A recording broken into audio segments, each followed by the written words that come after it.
6:30, I'm going to make a motion to open tonight's meeting. Is there a second? Second. Motion been made and duly seconded. Roll call is in order. Mr. Darcy? Aye. Mr. Kilcoyne? Ms. Fiddler? Aye. Unanimous vote to open the meeting and conduct business on April 10th. All right, as a reminder, this meeting is being recorded by Marshfield Community Media, and we may tackle the action items in a different order than they appear on the agenda. Michael, you want to kick us off with the town administrator report? Yes, I do, Mr. Chairman. I had my weekly call-in to WATD on select board issues for meetings and other ongoing issues, meeting with Conservation Commission Chair and Conservation Administrator to discuss some legal issues and funding for the consultant. Attended the Maya workshop on leadership issues, participated in a weekly DPW construction meeting with the building committee staff and the general contractor, meeting with Greg Guimont, our town planner, to discuss dog park issues regarding carports and setbacks. Spoke with WATD on the mandated MBTA zoning requirements for multi-family zoning area in our town. Quarterly MMA police and fire chiefs meeting, discussions on issues facing departments with the change in police reform. Meeting with select board member Lynn Fiddler to review and discuss some ongoing issues of concern. Meeting with Todd Goodwin, our IT director, and retired Chief Hawking regarding closeout of fiscal affairs of the drive-through clinic. Participated in the ZBA meeting regarding the dog park, carport setbacks, and the Joe Drebeck DSA entrance safety improvement project by the DPW. Participated in a site visit with Mike Seal, our conservation administrator, 80 Union Street, property to be raised and temporary road to be installed for access to the property for demolition in a water protection zone. Participated in Winslow Road extension visit with Mike Seal, conservation administrator, regarding access improvements to the pathway down to the bridge. Monthly department meeting, special visit from library staff, children's librarian to discuss Truckapalooza. That will take place on June 26th from 9:30 to 12:30 in the Ventress Library parking lot on the playground side. Participated in a Zoom meeting with facilities regarding school roofs, solar panel discussion, and challenges to reaching 25-year condition for those roofs. Meeting with fire chief and town accountant to review fire overtime budget.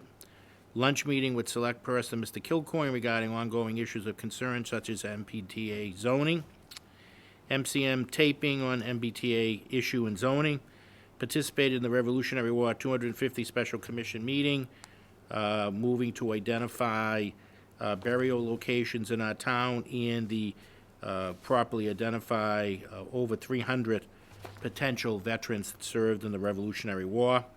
Participated in a weekly budget meeting and update on FY23 revenues and expenses with our town accountant and our treasurer. Meeting with Ann and Lisa regarding munis issues, training schedule, and modules not being used. Participated in a meeting with facilities and Next Grid regarding a review of school roof upgrades and costs versus credits. Chaired a meeting of hoarding with key departments to discuss the issue and look at options to assist our residents, including mental health counseling, fire, police, Board of Health, building, senior center, and veterans and DPW participated in that meeting. Participated in the Trails Committee unveiling and updating improved trails at South River Street. DPW applied the stone dust and cut back the hill for better visual with pedestrians at the blinking crossings on South River. Participated in legislative briefing by the MMA that included info on the FY24 budget debate, budget amendments, and MBTA zoning, of course, was a big issue at that. Budget request was sent out to Rep. Kearney, Rhett Cutler, and Senator O'Connor regarding budget requests for additional flashing cross lights at Harbor Park, Dyke Road, Snow Road, and Library Plaza, Damon Point dock replacement, Ridge Road boat ramp, and aids to navigation on both the North and South River with new buoys. Participated in a joint select board and advisory board meeting to review the annual town meeting, special town meeting warrant. Meeting with Chief Simpson regarding an update on new fire truck purchase with ARPA funds. Truck is being retrofitted with the appropriate labels and equipment requested by the fire department. And we'll see that soon. Meeting with Chairman Hannafin, Mike Steele, and Danielle regarding some potential structural changes in conservation. Meeting with Bill Finn, who's the consultant, Craig Hannafin and Sue Karen on conservation matters with Veterans Park and other conservation issues, including the airport. attended Dr. Jerry Mars Memorial Service, Marshfield Country Club, participated in Eversource meeting with Lieutenant Artie Shaw, the police chief, fire chief, Deputy Corbo regarding Eversource gas plant updates for their facility here in our town. Meeting with Lisa Potts and Karen, the veterans agent, regarding the gift account and reporting requirements to the board. Meeting with James Marathis, chair of the Quincy Housing Authority, oversees the Marshfield Housing Authority, regarding his 50 Ocean Street home. Meeting with treasurer Lisa Clark regarding bank reviews and assurances regarding the recent bank closures and making sure that our funds are safe. Chaired the finance committee meeting. Reviewed cash policies, turnover, end of the year billing, benefit fair, town meeting with Teresa Flynn, our Board of Health nurse, to review. She's coming out with a sharp needle collection event that would be scheduled, working with the fire department. Meeting with Carol Hamilton, COA director, and Sheila Gagnon regarding pickleball issues at the senior center. Meeting with the Woods Hole Group at EOC on floodplain warning response programs and grant opportunities. Meeting with Chief Simpson on a fire issue, and that is my town administrator report. Great, thank you, Michael. Any questions or comments? I do not, Mr. Chairman. Questions or comments, Lynn? Michael, the Yes. budget debate for the MMA, what was the gist of all? So it's to really bring you through how the process works. So the governor's budget comes out. Right. Normally, it's on the third Wednesday of January. Because it's a new governor, she didn't have to release it until March to give a new incoming governor additional time. Once that's a good benchmark Yep. for the lowest, because the House and Senate always want her out doing it. It doesn't matter if it's a Democrat or Republican in the corner office, they always come out. The Senate version of the budget is the best because they have the longest time to come out with their version, and they look at, if these were tough times, they'd be looking at revenues. Right now, the state seems to have quite a bit of revenue, so it's not an issue. House budget will come out, I believe, Wednesday of this week. Then the members, on Thursday, they'll have a formal process where they adopt the rules for engagement with their amendments. Then their amendments are filed and reviewed the week of April vacation, and the House starts their budget debate when we start our town meeting. It usually lasts for 3 or 4 days. They come out with their version of the budget, and then they send it to the Senate. The Senate does theirs leading up to Memorial Day. And then in June, the first couple of weeks, it's in a conference committee. Depending on the year, sometimes they get the budget to the governor by the 20th, which would ensure the budget being in place on July 1. If that's not the case, then they do either 1/12s or 1/24ths. Thank you for that You're welcome. recap. All right, great, thank you. All right, so our first appointment is a seasonal alcohol license for Don Bravo Mexican Grill, so I'll just read the public hearing notice. Notice is hereby given under Chapter 138 of the Massachusetts General Laws as amended that there will be a public hearing on Monday, April 10th, 2023 at 6:35 p.m. in the Select Board Hearing Room, Marshfield Town Hall, 870 Marine Street, Marshfield, 02050, on the application for a seasonal all-alcohol restaurant common liquor license for Easy and Bravo Incorporated, doing business as Don Bravo Mexican Grill. Maria Bravo, manager, and the premises located at 57 Snow Road, number 30, and Marshfield, Mass. 02050. So all the paperwork appears to be in order. Do you have any questions or comments, Jim?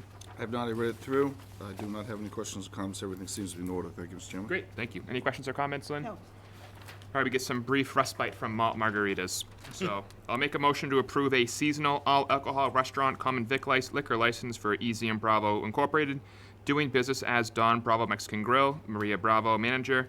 The premises is located at 57 Snow Road, number 30, in Marshfield, Mass., pending Marshfield Police Department, and taxes being paid. Is there a second? Second. Motion been made and duly seconded. Roll call is in order. Mr. Darcy? Aye. Mr. Kilcoyne? Aye. Ms. Fiddler? Aye. Unanimous vote to approve. All right, great. Thank you very much. All right, so we have 1 minute until our 6:40 appointment, so I'll just go through the seasonal beach hires very quickly so we can get Billy out of here. So first I have to read the names. So the new hires are Luke Herbert, Joseph Siacha, John Lawrence, James Markley, Samuel Holt, Dylan Murphy, Jack Marini, Joseph Colantoni, Gwen Bridges, Kelsey Lemond, Ali Freris, Liam Cronin, Brendan Hanlon, Seamus McGonigal, Madison Carlson.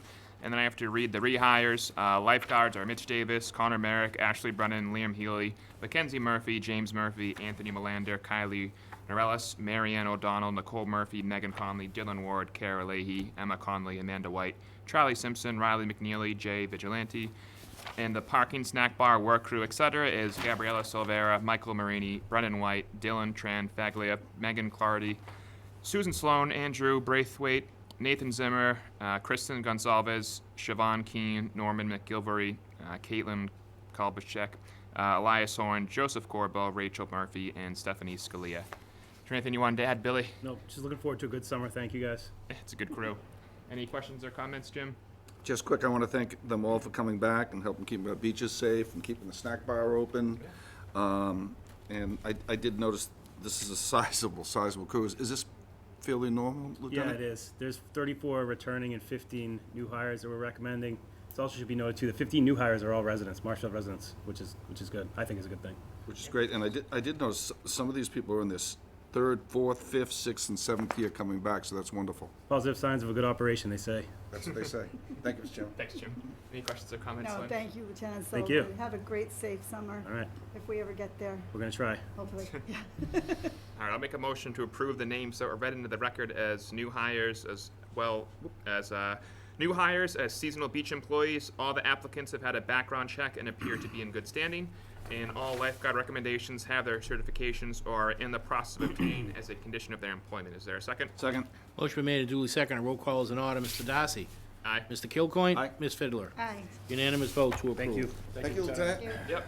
I'll just make one last quick motion to approve the names that read into the record as the rehires this summer for seasonal beach employees, lifeguards, parking attendants, snack bar, and work crew. Is there a second? Second. Motion been made and duly seconded. Roll call is in order. Mr. Darcy? Aye. Mr. Kilcoyne? Aye. Ms. Fiddler? Aye. Unanimous vote to approve the rehires.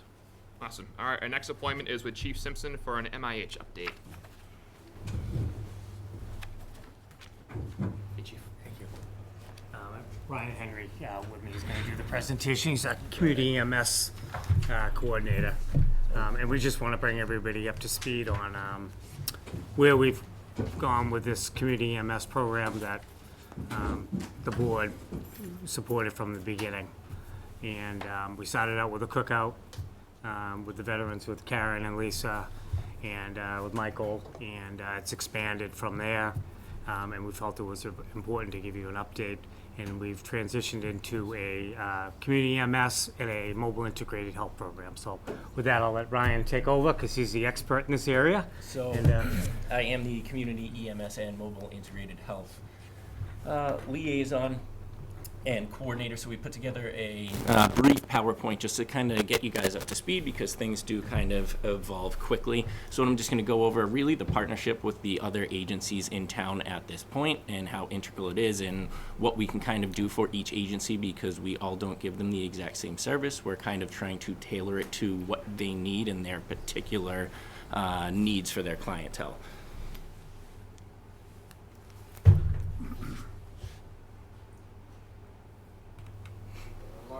So I know that we're under kind of a time crunch, They'll fix it but for so you. one of our biggest ones is the COA.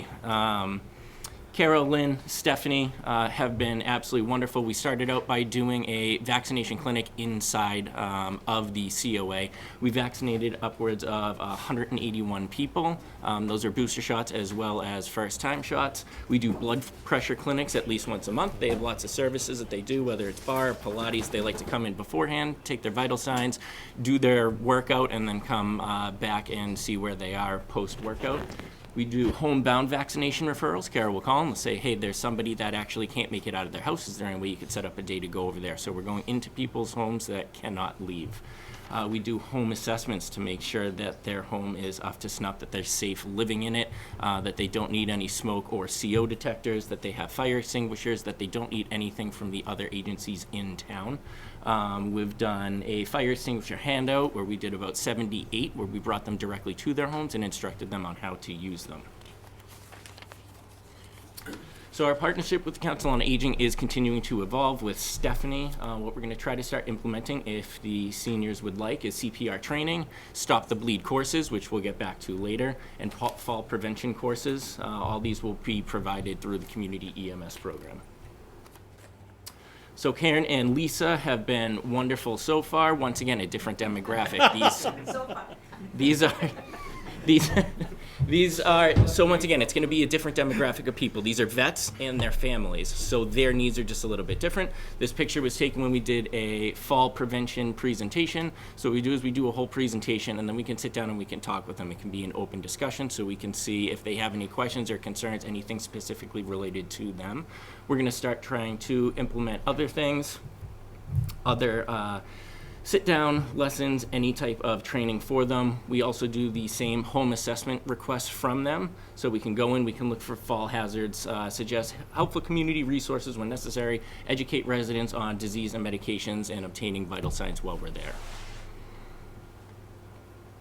Marshfield Public Schools, so I've been in contact with Colleen, actually a lot over the last few weeks. We've been doing Stop the Bleed courses at the school. So Stop the Bleed, it's a grassroots campaign. It's almost like what they did with CPR for layperson in the 90s. What they want to do is just get anybody in the public trained on how to stop the bleed. And what Stop the Bleed is they're trying to teach you really how to identify life-threatening bleeding and then how to stop it.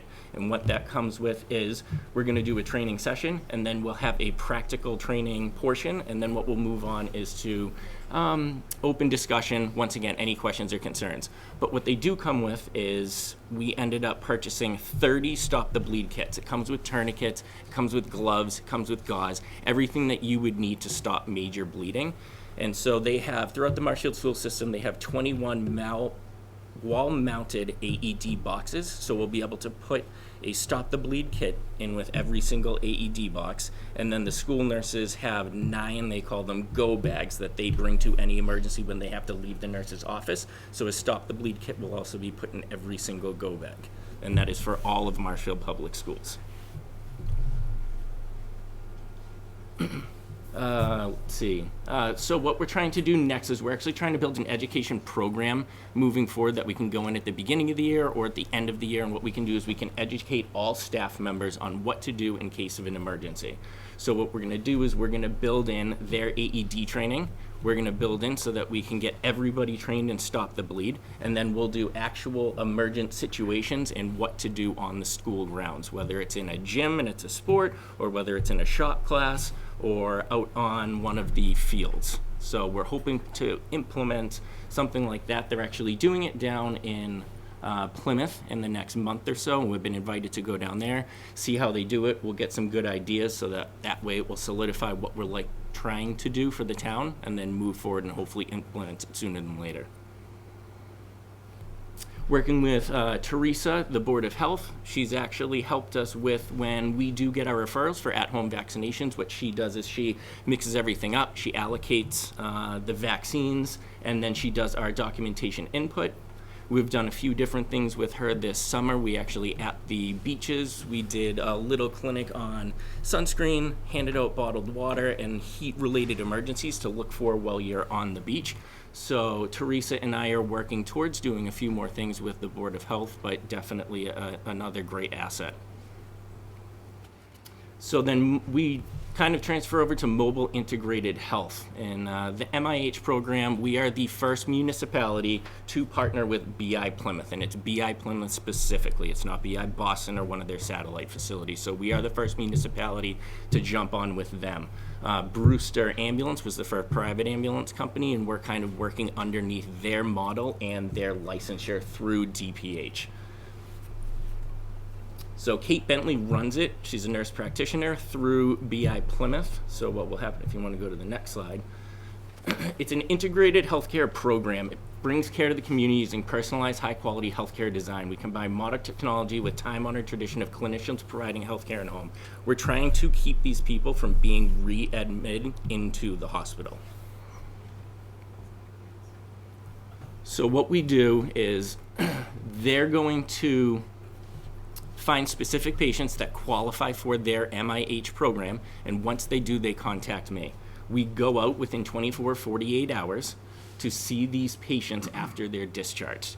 They give us a patient care report, and it says specific treatments that they want us to take care of, whether that's looking at their oxygen saturation, whether they were hypertensive for a number of days in a row and they just want us to check their blood pressure, or whether it's more specifically the home that they're in.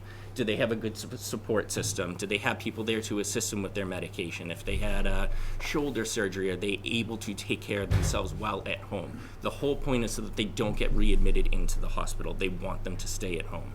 So what we end up doing is we end up talking to Kate before we leave the premises, and then we send her back our own PCR. And if there are any issues or she finds as though we should be doing anything differently or transporting them to the hospital, we get direct information from her prior to completing these patient care assessments. We did one a few weeks ago. So we're working through and under Brewster, so they set up all the templates, all the programs, direct communication between BI was set up through them, all encrypted patient care reports, received and sent. It's been just a very easy process so far. There have been no glitches. One of the visits, we were given a physical exam, checking O2 sats, just doing the vital signs, gave her medication instruction. We did everything that we were supposed to do with Kate, and it was a success because Kate said, you know, she doesn't need to come back in. I think everything's fine at home. So sent off all our patient care reports, and then the run's over. So once again, Brewster was integral in this because they were at the forefront of it. So they worked out all these glitches, if you will, along the way. So we're working, as I said, underneath their licensure with the DPH, so we don't even have to deal with licensure. They work to secure all the communication avenues, whether it's patient care report templates, the training.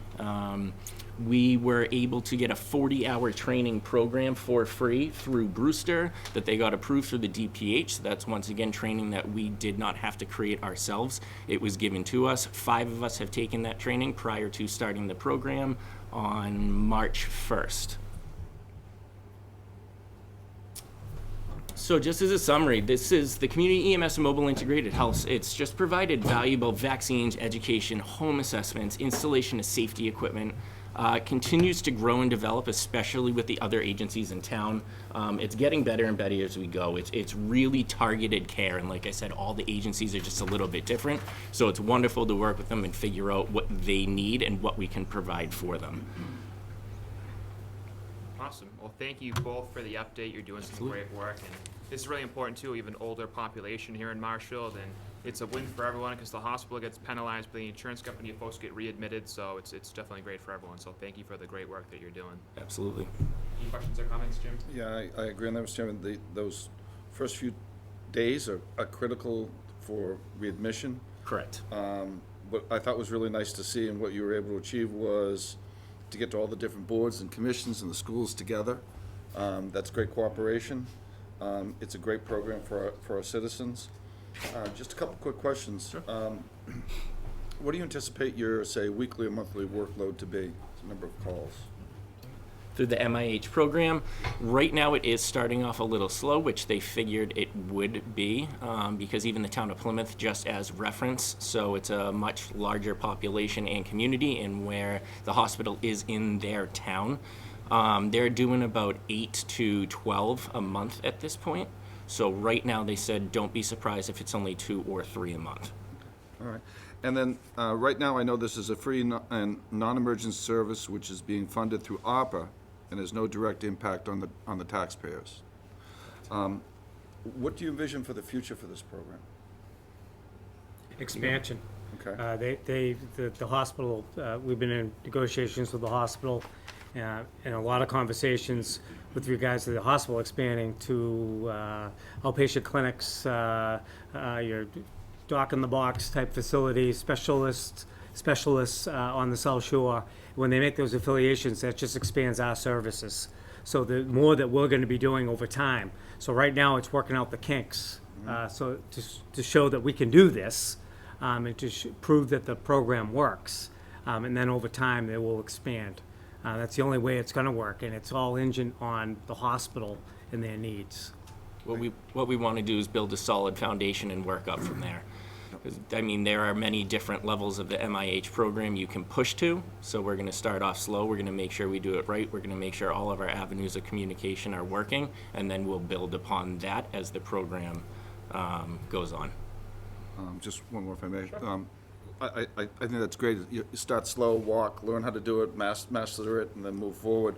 From a budgetary perspective in the future and human resource requirements, do you have any Just weld out? Yeah, I mean, I have my projections down the road, 2 years down, and I can share those figures with you after. I don't have them with me right now, but I certainly do have projections on how to have a sustainable program. They'll continue to work for the community and the hospital.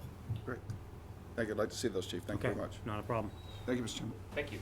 Any questions or comments? Just briefly, so when you're discharged at the hospital, does the patient opt into this through the nurse protection? through Yes, date? yes, Lynn. So what they do is they end up identifying patients that will fit into that scope of being able to be put into the MIH program, and then Kate will go up and run through a whole checklist with the patient and see if they do want to participate. So this isn't forced upon them. This is something that the patient decides they want to be a part of. Interesting. So I'm glad you're here in the forefront of getting this started so we can watch. We're the only one that we're aware of in the state of Massachusetts that's Yeah. running a true MIH program of any kind. So it's, other than Brewster Ambulance, which are the largest private ambulance provider in the state, we're trying to do something that no one else has tried. So it's, I Right. mean, it's been challenging, but rewarding at the same time, and I think that the future is bright. We have to use their mold, but we do have to tailor it to ourselves because they are a private company and we are a municipality. So it's kind of taking what they've done and then making it work for the town and for its residents. On the surface, if you don't mind, on the surface, to me, it seems like it's almost like you're helping in the VNA role to those that can't receive those services. So I find it interesting that the fire department and the ambulance services of the town of Marshfield it's something that we're looking into, and I'm just interested in the process. So Yeah, I thank think you it's for your it's time. it's gotten to the point where there's just so much, and the medical world, it's just inundated at this Right. point. And this is just another avenue, another way to get through to people and to help people. Sorry to cut you off. Healthcare never, ever stops growing, changing, evolving, and we can't stay stagnant. If anything, let's get ahead of it and start changing with the times because healthcare isn't the same way it was in the 80s, and it certainly isn't going to be the same way it is today in 2040. So Right. we might as well start evolving and get ahead of the game. In your role as the Providers. providers for the town is changing as the police, we all need to Right. change as we're going. It's just how we're gonna do that is important to us and Yep. to the town. It has to be sustainable, so, but Okay. laying the groundwork now Thank is you. perfect. Thanks for the presentation. Yeah, well said. Thank you very much. Thank you. All right. Thanks, guys, for coming in. And I just have these. Oh, thank you so much. Okay. Thank you. Thanks, Chief. All right, our next appointment is a joint one with Marshfield Police and Fire to recognize Marshfield Animal Hospital for Nero's Law training. Guys. Yep. Can you get them in?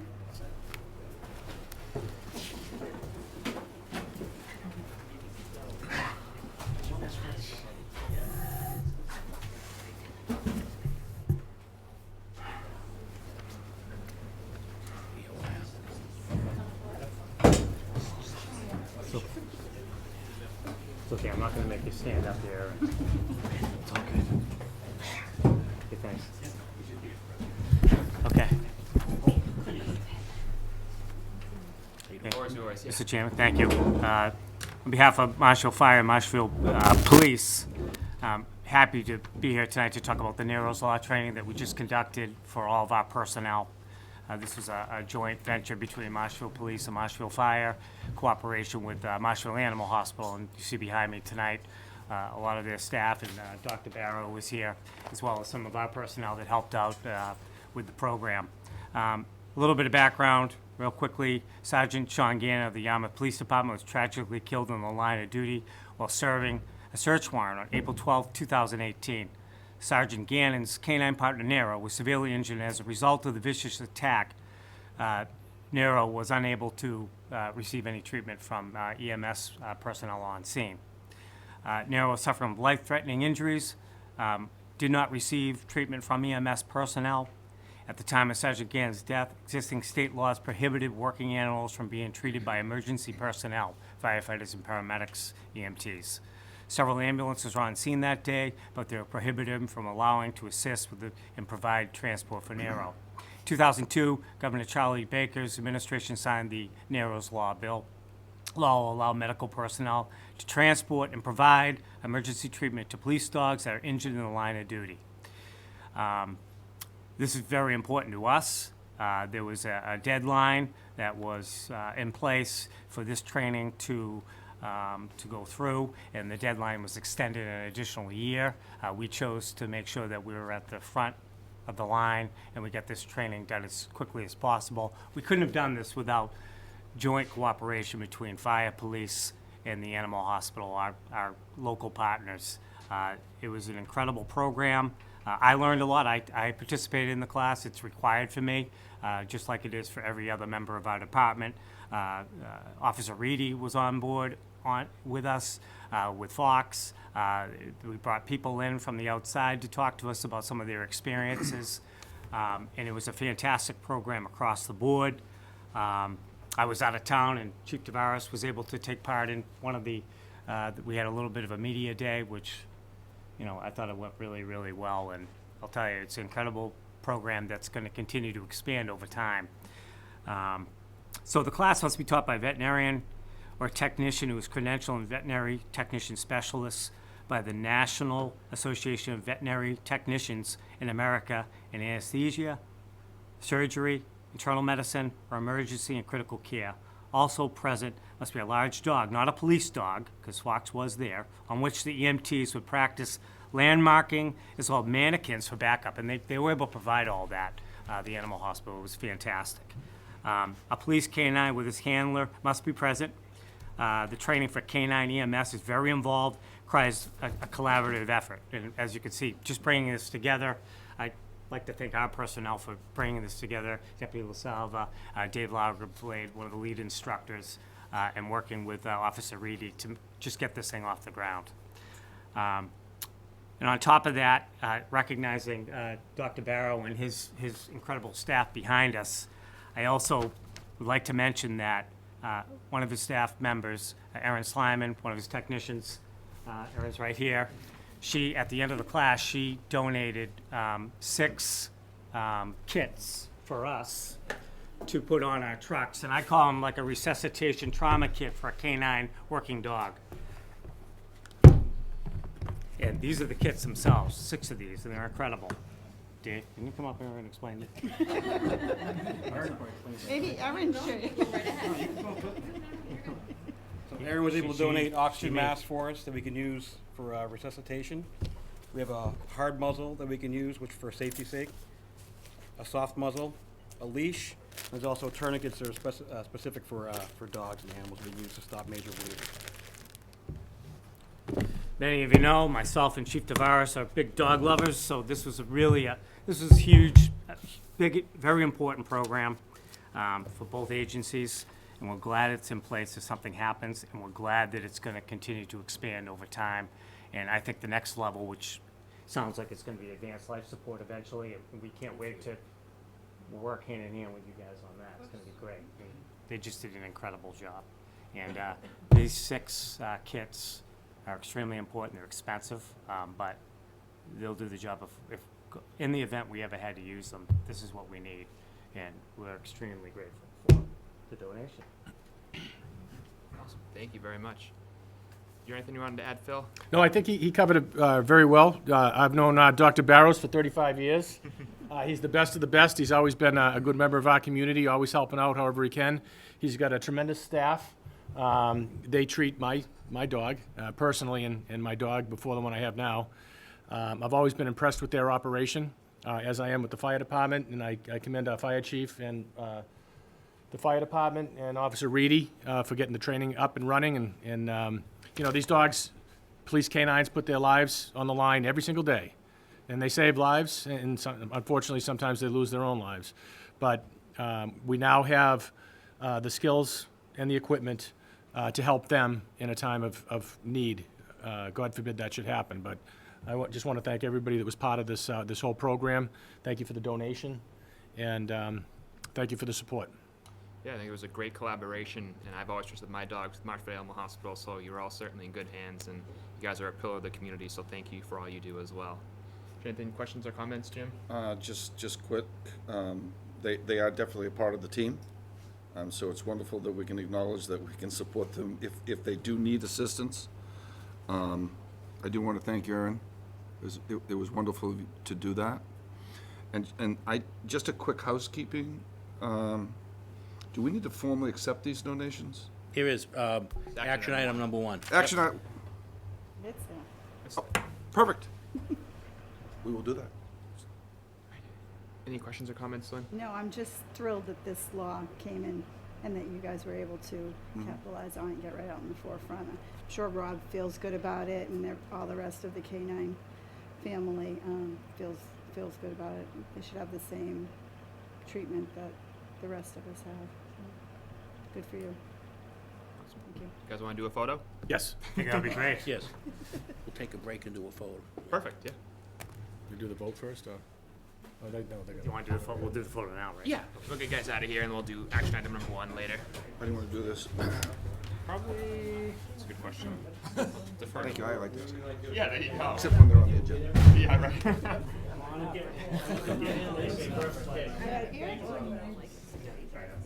Yeah, give it a whirl.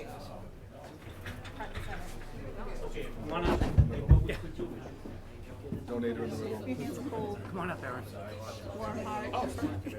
That works. That way. So we'll put Rob in the door. Jim Philcott, please. Perfect. You're tall. Where do you want to go? How are you doing? We're gonna bring the dog. Look how big Good to see you, you too. are. Put him on the table. Yeah. Can we get that out of here? Fox is so well behaved, officer. He is. Hi, Fox. Until you get him in the picture. too. Until he sees Mike LaSalle. Let me go. I'll stand in front of Dr. Barrow, because he's tall and I'm short. There he is. You gotta be able to see Fox. Can't see Fox behind you. Okay, there he is. Okay. Yeah, take it quick, I don't wanna, Okay. I look got straight it. ahead. Perfect. No, that way. Okay, we get some great ones. Very nice. Who wants to sign the paper? Must be a select board member. You're so big. Doing his job, isn't he? Inviting us to be here, and yeah. It's been a pleasure. That's right, we push things along. I know. I've been trying to find something else. Too, that was, yeah, 15 years ago. It all comes to, yeah. It's been great, Full circle. yeah. Good for you. Hey, guys. Thank you. Thank you. Bye, you guys. Thanks, Chief. Thank you. Thanks, Chief. Thanks, Chief. Thanks for moving the South. Doctor, nice to see you. It is, isn't it? Yeah, it's great. Fantastic. Thank you, Doctor. Yeah, it's pretty good. All right, we have an Eagle Scout in the audience. We'll square away, and then Greg, sorry to keep you waiting. So this is your moment in the sun. Chief, if you wanted to give us the rundown, we appreciate your project and Thank you, Mr. donation. Chairman. I want to introduce John Przerski. I refer to him as Johnny. Johnny came to me several months ago in quest of a Eagle Scout project. Myself and the deputies came up with a list of things that maybe he could take on, and we put one thing on the bottom of the list. It was restoring a 1972 Boston Whaler that had extreme wear and tear, and we really weren't planning on using much in the future unless we had the full restoration. He chose to do that job. And in the meantime, while he's been doing that job and bringing the boat back to its original, it's got its original shine, he was able to secure a donation from Brunswick Corporation. He wrote a letter to them, Boston Whaler Group, the president, asking if they would donate a new four-stroke motor to equip the newly refurbished boat. And they obliged. And they this will replace our 25 horsepower two-stroke 1998 Evinrude motor. The boat was a little bit underpowered to begin with. It's such a massive project, and I've been trying to keep you guys in the fold on it. when we do the ribbon cutting, you're going to see exactly what the amazing work that Johnny has done and the determination this kid has. It's unbelievable. And I've been by his side throughout the whole thing, but he just keeps pushing and pushing and pushing. And our staff, when they see the boat, they can't even believe it. Some of the retired members have come back and they just can't even believe that that's the boat. So I don't want to give away any surprises. It's kind of like giving away the plot line in a movie before you've seen it, right? But at the end of the day, we're here tonight to get the donation approved by the board for the Mercury 4-stroke motor. It'll go on our Marine 3, which is Johnny's Eagle Scout project, and that is our response boat that we use out of our Station 3, which is the South River Street Fire Station. Awesome.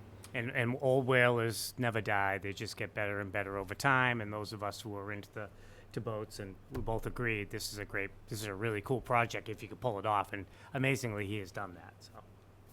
Awesome. The floor is yours, Johnny, if you want to add anything. Yeah, like the chief said, I came to him in February looking for a project. I didn't really anticipate that it would be this much work, but I figured it's better to do it right than do it twice. So it's been a lot of fun, though. And we appreciate you doing a big project for your Eagle Scout project and not another book drop-off box. Any questions or comments, Jim? I've seen the pics. Restoring a boat like that, I restored my '68 14-footer. It takes a tremendous amount of work. I think the wood was easier than the fiberglass work that you had to do. You did a fantastic job, John. I want to commend you on that. It's a great project. It's always great to have like a pond, small pond, very easily launched, quick launch boat. I know whalers love power, so going from 20 to a 40 she's going to like that a lot more. And I just do want to thank Brunswick Corp as well for donating that, and you with the idea. Thank you. To send a letter to achieve that. So, congratulations, very well done job. Thank you. Give us a cool coin, and it will be sent over to Marine Max in Boston, and they've agreed to rig the boat. They're an affiliate of Brunswick Corporation, so they'll be rigging the boat also. So it's not like a bunch of us are going to be putting the motor on it. I mean, we could, but they're going to do it right. So, awesome. Lynn? Johnny, I'm so happy for you to be here in front of the board. This kid is just, he's amazing. What did they say? Measure twice, cut once?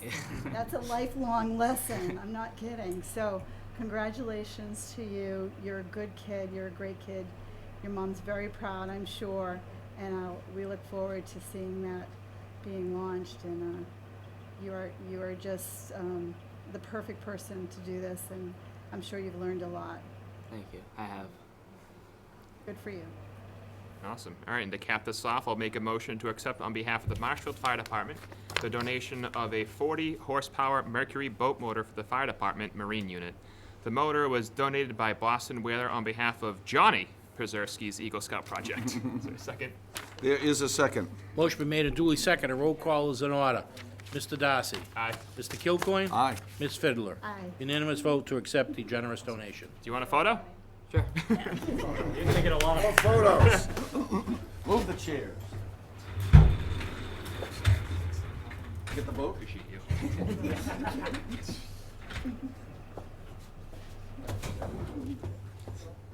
Okay, on the count of three. 1, 2, 3.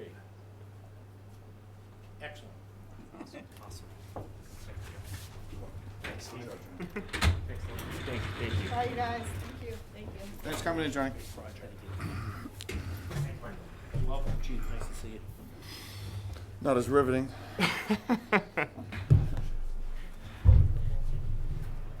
Greg's got a tough act to follow, Mr. Chairman. Yeah. Eagle Scouts are always tough to follow. Yes. All right. You're good to go. The floor is yours, All right. Greg. Good evening. Thank you. I was coming to give you an update on the MBTA communities because I know it's been in the press a lot. Yeah. And we've been hearing from certain segments, you need to do this, and I hear from other people, no, you shouldn't be doing this. So as you know, the law was changed in 2020. It has 3 clauses. The first clause is the meat of the subject. I'll break it down earlier. But B and C, it's the C part where a lot of communities have been having difficulties. And that's where the guidelines, so the actual law isn't the problem. It's the guidelines and some of those requirements that are causing a lot of concern with communities. The breakdown is that we're to have at least one district, multifamily housing by right, a minimum of 15 units per acre, not more than a half mile from a commuter rail station, subway station, ferry, or bus station, which we do not have. Housing can't be age restricted, so elderly people need not apply. It has to be suitable for children, but you're putting them in a high-density situation.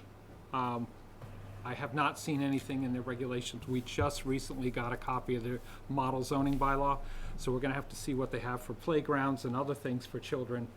Originally written, it was not to allow or require any affordability, and we commented right off the gate that that was a major problem because it puts the towns behind the 8 ball, so they've now allowed up to 10%.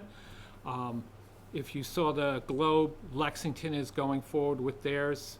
They're asking for 20% affordable, unless DHCD says, no, it's too unreasonable. That's one area. There's a number of areas where I think the communities can work together and try to improve this. The MBTA communities, where did this come from? It is originally established to fund the MBTA, and it was expanded to fund the MBTA because the MBTA is just, it consumes every dime it gets, for operating costs, for personnel, for repairs. I mean, you have a huge system, you have all kinds of different things. They're talking about making it electrified, etc. They came up with the adjacent communities, so the ones in that darker green are the ones that have commuter rail stations. The blues are either bus or subway stops. It's the light green communities, that the adjacent ones, that are very different from a community with a commuter rail station or an red line station or a bus type of situation. They're talking about high density housing in there. However, it's supposed to help traffic because all these people will be taking commuter rail or whatever. It's not going to help people in Marshfield. They're going to need to drive because we don't have commuter rail. We don't have the bus service to Boston. We don't have any of that. So that's one of the areas where their adjacent communities kind of falls flat. We're required to have 1,158 units. And as I said, we should be pushing that all of these should count towards our SHI, which is the subsidized housing inventory. These units are not to be affordable by the way it's written. It is supposed to be market rate. And the idea is if we saturate with market rate housing, the prices will slowly drop down, or in some cases, we've had a conversation, trickle down. I don't know, that will take a very long time for something like that, if that's the plan. Where we are is we did not file our action plan. We are one of 4 communities that have not. We need to decide whether or not you want to. You don't have to, but you can file the action plan. Here is their process for coming up with how to do it. The planning staff has gone through this twice now. There are specific things. It's very prescriptive. Their compliance model and all the things you're supposed to look at, excluded lands, sensitive lands, etc. They do say in their thing, if you come into an area and you can see that little blue outline with all that purple in it with only a little white, it does recommend, well, maybe you should look at a different area. Remember that. And it also says you don't have to worry, it can already be developed. And that's an important clause when you get into the circumstance. So we've gone through it, as I said, a couple of times. There are 4 things that they want you to look at. We are not a half mile from the commuter rail station. We have a GATRA bus, so that map shows a little outline with a little, little bus symbols and stuff. That shows the GATRA route that comes up from Kingston, goes through town, makes a little pit stop at the senior center, goes through the downtown, and then goes out to the Stop and Shop in Pembroke, and then goes back to Kingston. So we looked at that area because that's one of the things they want us to do. They also wanted us to look at the villages, so we looked at the villages. They wanted us to look at the downtown, and they wanted us to look at commercially zoned land. So the state says this is what you need. You can see on the map to the right, there's not a lot left when you take out the excluded and the sensitive lands, etc. We had stated the first time we had talked, there is no ideal area in town because they're also looking for a minimum acreage requirement of 50 acres for the main MBTA communities area. Early in an earlier presentation I'd done with you, it said somebody had raised the question, why don't you put it in those white areas up in the north end of town closest to Greenbush? Well, those white areas are not vacant. They're already filled with single-family homes, and they don't meet the state guidelines of a half-mile from commuter rail station, along a transit route, in a village, in a downtown, or in a commercial. So you really shouldn't be putting them there, so that's why we had not put it there. The second time around, we started, and you can see the bullet points are very close to what they said the first time around. However, commercial and the industrial areas, MAPC has come out with a recommendation not to do it in your industrial areas, and that's because they have noticed in the metropolitan Boston area over the last 10 or 15 years, a lot of 40Bs have been built in those industrial districts. We are a perfect example. We have one already built, and we have another large one right next to it that will be built. So they were saying, you know what, please, don't identify your industrial areas. The two things that we added that was not in the state regs, we were trying not to overload one area of town, and we were trying to improve upon existing land uses.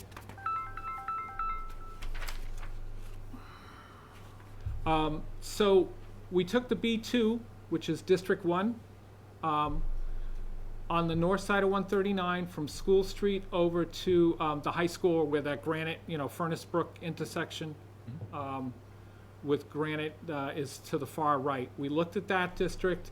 However, most of that district is in a zone 2 for 4 different wells, Furnace Brooks and Union Street wells. The majority of the area has already been developed as either commercial or actually even more land area is set aside for apartment buildings. So we already had a high concentration of condos and existing townhouses and stuff. Most of those originally started as rental. They're now ownership, so that is going to be difficult to redevelop. But they are 1969 to 1971 housing stock. We have come much farther on wastewater treatment systems, et cetera, so maybe the redevelopment of that area may not be a bad thing. We also have some land uses closest to the high school, which may not be the best land uses to have in your zone 2, where you have auto repairs, auto paints, all kinds of chemicals and stuff. So that is one thing that we were also aware of. The second area that we looked at is kind of the middle of the industrial park. So to your right, this is 139 is up on the north of it. To the right is the PMUD. We did not look at the PMUD because it already has 2 large 40Bs. It has several large attached age restricted, etc. So that area is kind of already, it has a density already pretty high, so we didn't want to push it. So we were looking over in the kind of Tim Connors area.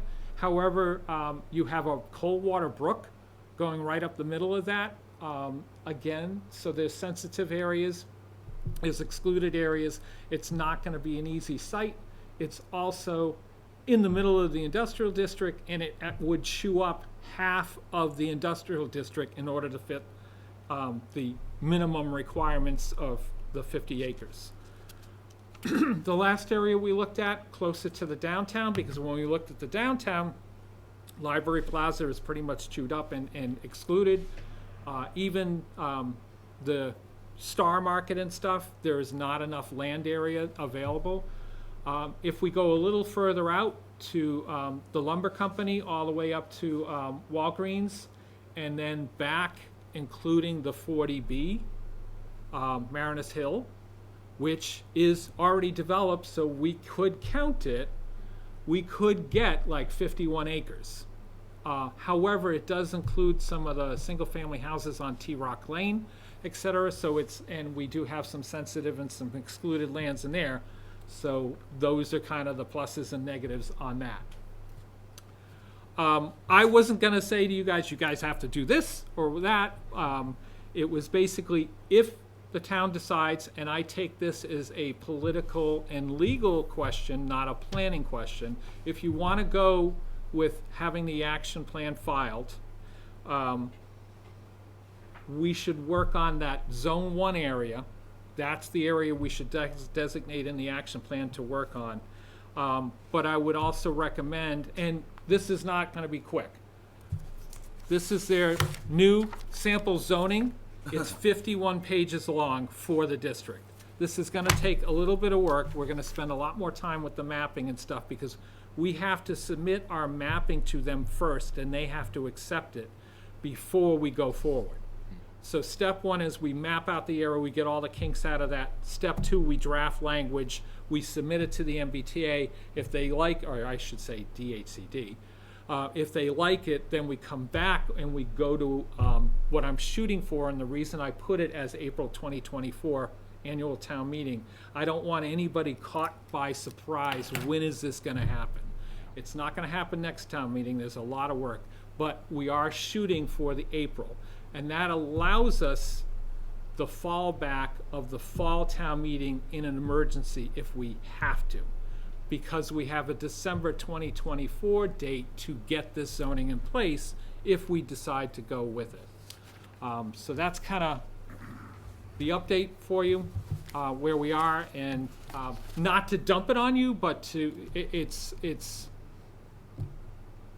I don't know what Bob Galvin has said. I've heard that we've been pressured by the Attorney General and other parties and stuff.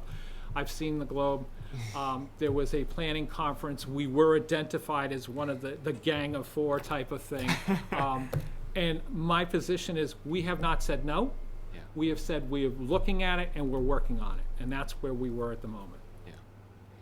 Any questions? Yeah, and I think you've gone through this pretty thoughtfully and pretty thoroughly, so thank you for coming in and thank you for the update. Standing strong. Any questions or comments, Jim? I think this is more of a maybe a political type situation than most. I have spoken to senators and representatives. I think this is not necessarily a legal issue. This is more a interpretation of the law from an executive regulatory perspective that in my view is overreach. One size does not fit all. We are not an urban community. Suburban towns are significantly different.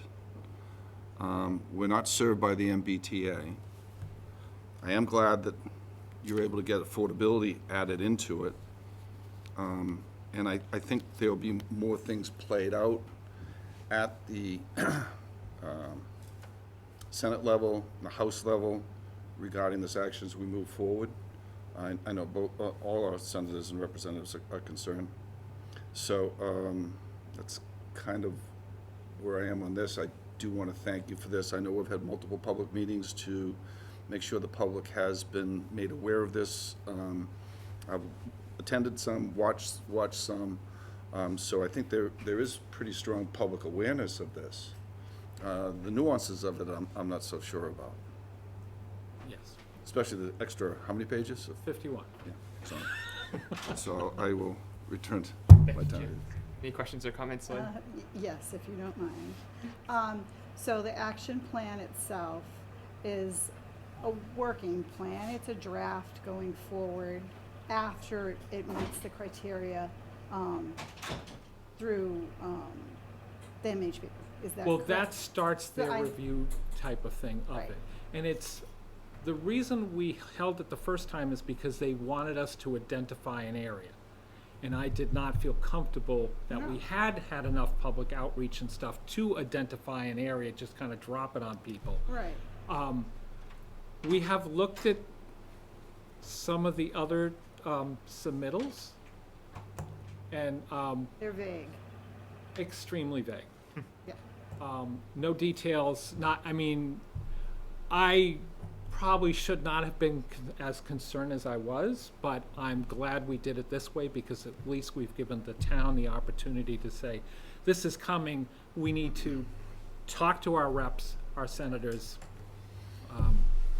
There needs to be, especially on the adjacent communities, there needs to be some additional work here. So this is basically just saying, here's our action plan. We weren't looking for a grant right now Yeah. of those three So we didn't get sources. stonewalled for that purpose. Yeah, Right. correct. But this at least would address the pressure from the Attorney General and the state on, you're not complying with the law.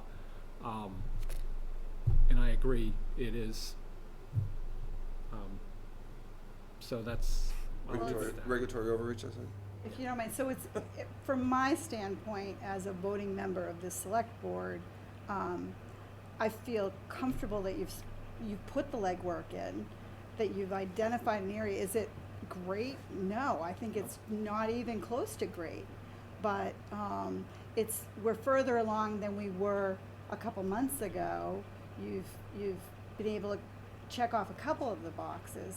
But my other question is, when we get closer to that December 24 deadline, in my background, there's always an extension. I'm curious whether or not that's something, as we go down this road and figure it out, whether or not that'll be something that will help us as we're going through this process or not. But working towards the town meeting of the spring of 2024 gives us, it's not very much time, considering how much zoning change and, boundary, look at how the red line is going through, there's a lot to it. It can't, so our regular zoning boundary is that blue line. Right. We have to follow boundary lines under their Right. guidelines, so Right. it is gonna make a funny, It's gonna be a little funky. and we're gonna have some single-family homes that are also now thrusted next to a 15 or an 18 unit development and stuff, and that's going, and which is part of the reason why I wanted to make sure we had public at least aware of what was coming our way. But I do think, I know we'll have another conversation later, but the action plan is something that we'll definitely have to deliberate on. So, yeah, thank you for your time. Thank you. All right, I'll make a motion to direct the town administrator to file the action plan prepared by the town planner that was presented this evening, and also to continue to work with our legislative delegation and other adjacent MBTA communities to improve the guidelines. Is there a second? Second. Motion been made and duly second. A roll call is in order. Mr. Darcy? Aye. Mr. Kilcoyne? Aye. Ms. Fiddler? Aye. Unanimous vote to file the action plan. Get home to Java and Rio. Greg, thank you. Have a good night. Keep us Thank you. informed. Thank you. All right, so our IT friends, one of you get to go home if we do the IT ARPA stuff, or are you both stuck here? Do you want Okay. All right, so we'll tackle that. Mr. Chairman, Yep. this, I think, are you here for the Cultural Council? Crystal Healings? Crystal Healings, the fortune teller license? Oh, perfect. Yes. Awesome. We appreciate you coming in. All your paperwork looks to be in good order, so no issues on that front. Do you have any questions or comments, Jim? No. This is pretty exciting. I've had my cards read before. They've many times been very accurate. Oh, have you really? Yes. Oh, God, I would love to see you in. They were scary, though. All good stuff with me. No questions. good. All right. Thank you. I'll make a motion to approve an annual fortune teller's license for Stephanie Demetro, Crystal Healings at 468 Plain Street in Marshfield, Mass. For psychic readings and tarot card readings. The business will operate 7 days a week from 11 a.m. to 7 p.m. pending sign-off by the Marshfield Police Department. Is there a second? Second. Motion been made and duly seconded. Roll call is in order. Mr. Darcy? Aye. Mr. Kilcoyne? Aye. Ms. Fiddler? Aye. Unanimous vote to approve. Thank you. Thank you. Thank you. You're welcome. Thank you. Dave, are you here for a particular action item? I'm here for the duration. Perfect. My main interest is putting that funds. Got it. All right, you guys are up. Number 14.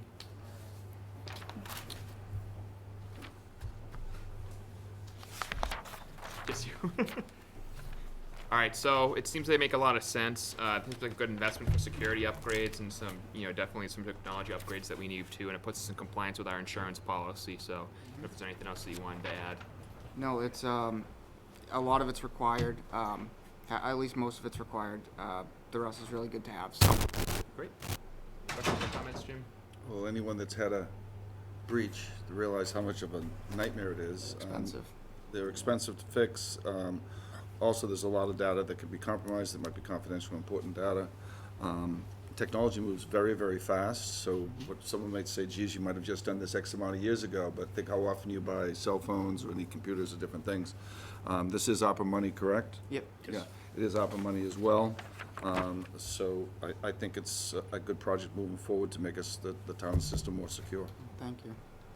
Any questions or comments? I had a chance to speak to Todd and go over this, so I'm comfortable with this as being a really important piece of our puzzle for keeping IT and moving towards the future and keeping us safe here.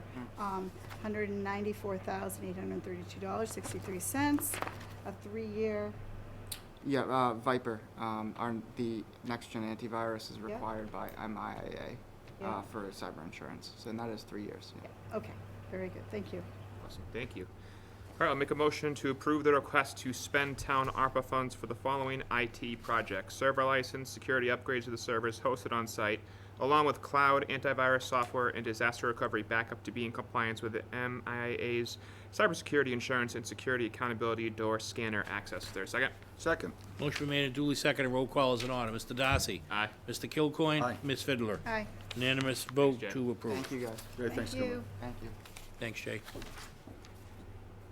All right, so we'll go back to item number 1, which is the accept the donation of those canine recitation and trauma kits. And again, we appreciate the Marshfield Animal Hospital for their help on that front.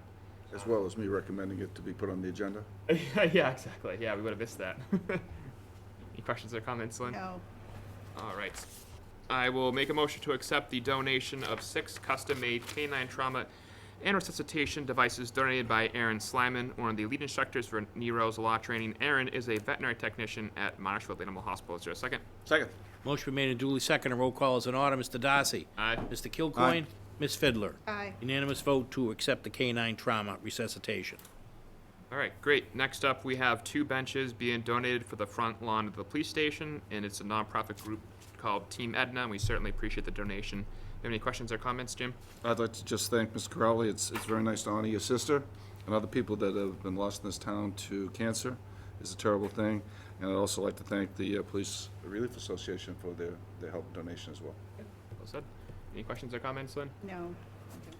All right, I'll make a motion to approve the donation of 2 benches to sit on the front lawn of the police station, donated by the nonprofit group called Team Edna. The benches will sit facing Ocean Street. Team Edna is going to provide all materials and labor. Is there a second? Second.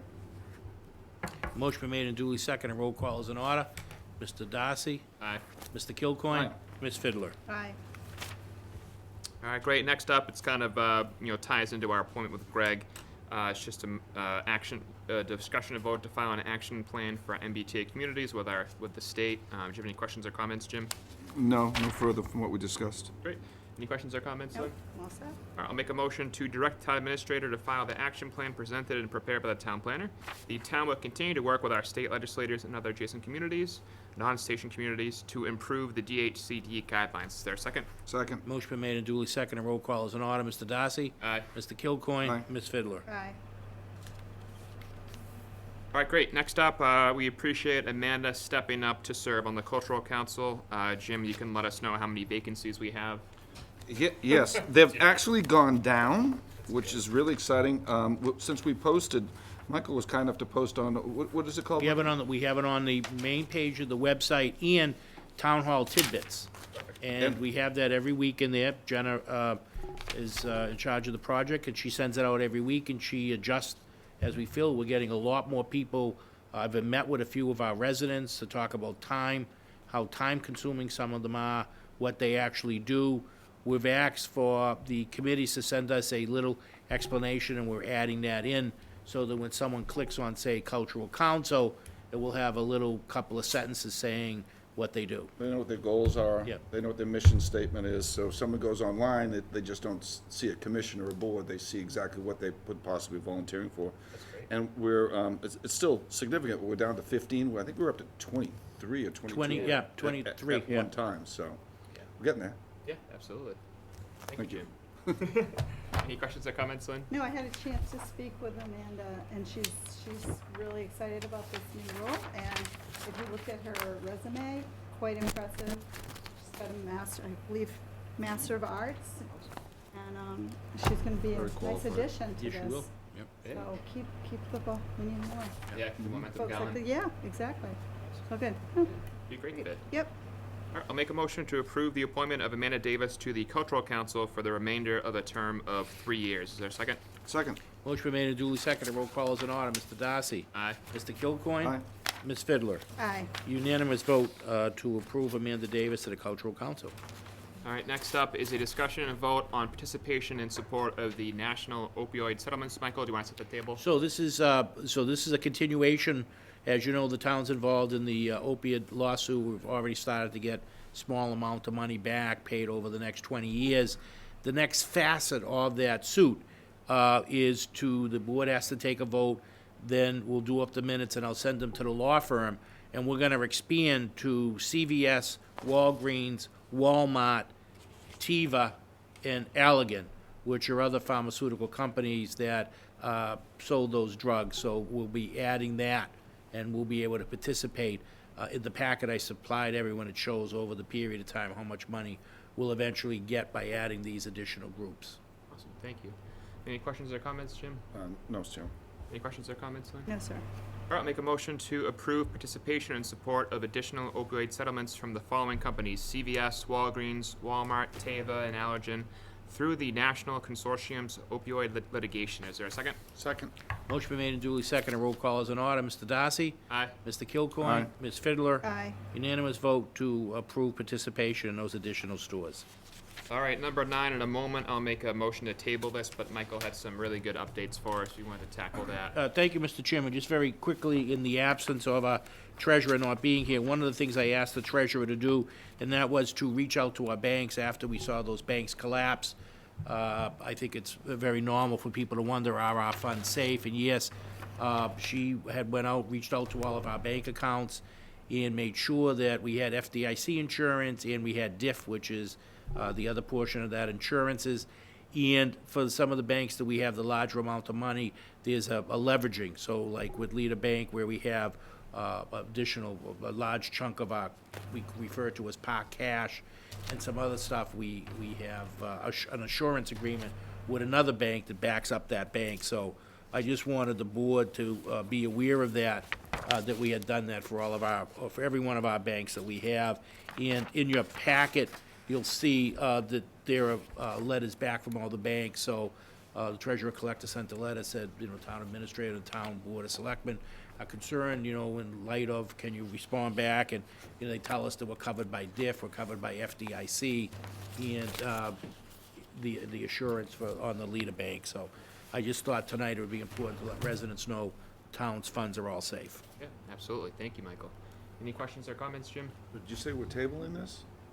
Yes, just because the treasurer couldn't make it tonight. Okay, I'm fine with that. Awesome, thank you. Any questions or comments, Lynn? No. All right, I'll make a motion to table this item until the next meeting when the treasurer collector is available. Is there a second? Second. Motion been made and duly seconded. Roll call is in order. Mr. Darcy? Aye. Mr. Kilcoyne? Aye. Ms. Fiddler? Unanimous vote to defer to our next meeting because the treasurer collector was sick and not able to be here. Awesome. All right, next up, we have a much appreciated donation from the McDougal brothers. What they did was they donated the labor, equipment, and screen stand necessary to install a new water service at the Marshfield Dog Park, and the amount is $9,400. So that's a huge help, and we appreciate their generosity giving back to the community. Any questions or comments, Jim? No, the donations by people in this town are just phenomenal. They always surprise me, and, so, no, thank you very much. Great donation. Thank you, And I Jim. know another one's coming up. Yes, good call. Any questions or comments, Lynn? Oh, good for them. Thank you. Awesome. All right, I'll make a motion to accept the $9,400 donation by the McDougal Brothers Enterprises on behalf of the Marshfield Dog Park for the labor, equipment, and screen stand necessary to install a new water service. Is there a second? Second. Motion made and duly seconded. Roll call is in order. Mr. Darcy? Aye. Mr. Kilcoyne? Ms. Fiddler? Aye. Unanimous vote to accept the $9,400 donation from McDougal Brothers. Awesome. All right, number 11, we appreciate the donation from Joe Hanlon to the Marshfield Veteran Services account. It's very generous. Do you have any questions or comments, Jim? I don't thank you for the donation. Any questions or comments, Lynn? No. All right, I'll make a motion to accept a $100 donation on behalf of Marshfield Veteran Services from Joe Hanlon. The donation will be used to provide assistance for health and welfare, morale, and/or the financial need of our veterans and their dependents. Is there a second? Second. Motion made and duly seconded. Roll call is in order. Mr. Darcy? Aye. Mr. Kilcoyne? Aye. Ms. Fiddler? Aye. Unanimous vote to accept the $100 donation. All right, great. Number 12, it's waiving electrical permit fees, which we do a lot for, town projects. Pretty straightforward. Any questions or comments, Jim? I do not. All right, any questions or comments, Lynn? No. All right, I'll make a motion to approve the request of the building department and high voltage electric to waive all electrical permit fees for the DPW. 373 Plymouth Ave, the water pump station for circuit breaker replacement. Is there a second? Second. Motion made and duly seconded. Roll call is in order. Mr. Darcy? Aye. Mr. Kilcoyne? Aye. Ms. Fiddler? Aye. Unanimous vote to waive the fees for 373 Plymouth Ave. Great. Next up, we appreciate a donation from Michael Veracchi of VRT Corp. For donating 1,000 cubic yards of wood chips for the construction of the Marshfield Dog Park. That's a huge help to knock down the budget for the project, and greatly appreciate the generosity. Any questions or comments, Jim? Once again, thank you very much. No, it's a great, generous gift. I mean, it's a lot of money. Yeah, absolutely. Any questions or comments, Lynn? Nope. Thank you to them. All right, I'll make a motion to approve the donation by Michael Veracchi of the VRT Corporation of approximately 1,000 cubic yards of wood chips for the construction of Marshfield's new dog park. The wood chips are valued at $14 per cubic yard for a total donation value of $14,000. Is there a second? Second. Motion made and duly seconded. Roll call is in order. Mr. Darcy? Aye. Mr. Kilcoyne? Aye. Ms. Fiddler? Aye. Unanimous vote to approve the generous donation of $14,000 worth of wood chips from Veracchi VRT Corporation. Awesome. Thank you, Michael. And then any issues with the meeting minutes from the 13th or 28th, Jim or Lynn? Say again?